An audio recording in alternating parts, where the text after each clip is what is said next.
آج تک سورج کے قریب بھی کوئی ہمارا سیارہ، ہماری جناب کوئی اسپیس شٹل لائٹ جو ہے وہ بھٹک نہیں سکی. کہتے بڑا گرم ہے، کروڑوں میل دور ہے. اللہ اکبر. مگر سنو میرے آقا کا اختیار کیا ہے، اللہ نے کیسی اتھارٹی دی ہے.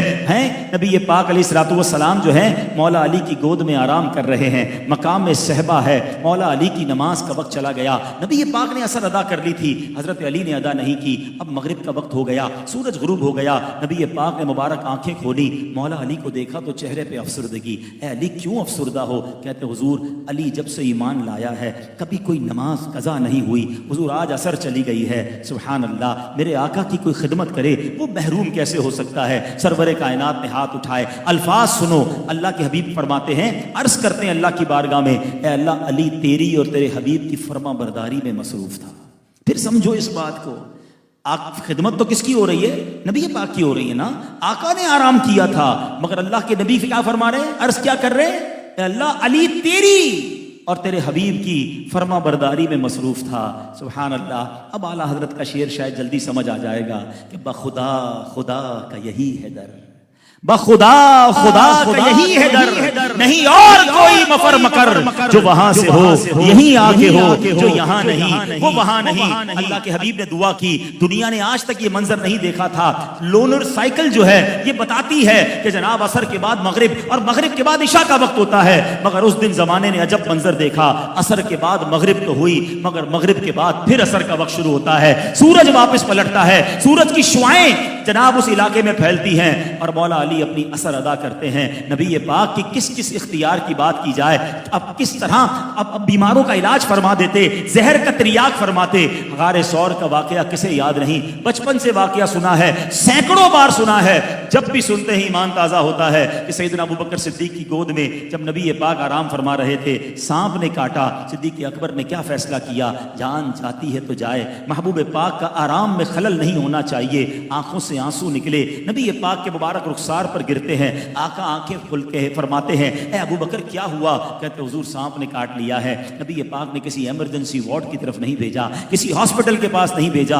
آقا نے لعاب دہن لگایا. حضرت ابو بکر صدیق کا جو زہر ہے وہ درد جاتا رہا، زہر ختم ہو گیا. یہاں بہت خوبصورت دو سوال پیدا ہوتے ہیں. یہ دونوں امیر المومنین ہیں، یہ دونوں علم کے سمندر ہیں. مولا علی کی شان تو وہ ہے جن کے بارے میں آقا فرماتے ہیں میں علم کا شہر ہوں، علی اس کا دروازہ ہے. اب سوال یہ ہے، نماز تو سب سے بڑا فرض ہے، سب سے اہم فرض ہے. اچھا نمازوں میں بھی سب سے پرخطر اور سب سے اہم نماز وہ عصر کی نماز کو کہا گیا کیونکہ ٹائم بڑا شارٹ ہوتا ہے، بڑا کانشیس رہنا پڑتا ہے. مگر مولا علی نے نماز جانے دی، نبی پاک کے آرام میں خلل نہیں ڈالا. ارے اٹھا دیتے، عرض کرتے حضور آپ ہی نے فرمایا نماز فرض ہے، مجھے نماز پڑھنی ہے. مگر مولا علی کے دل نے یہ گوارا نہ کیا. ادھر حضرت ابوبکر صدیق کو سانپ نے کاٹا ہے، یہ بھی شریعت کا حکم ہے کہ جان بچانا فرض ہے، مگر انہوں نے جان جانے کی پرواہ نہیں کی. نبی پاک کے آرام میں خلل نہیں ڈالا. یقیناً اس وقت دنیا میں ان دونوں سے بڑے مفتی تو کوئی نہیں ہے نا. ان دونوں کا یہ ڈیسیشن ہمیں بہت کچھ بتا رہا ہے کہ سنو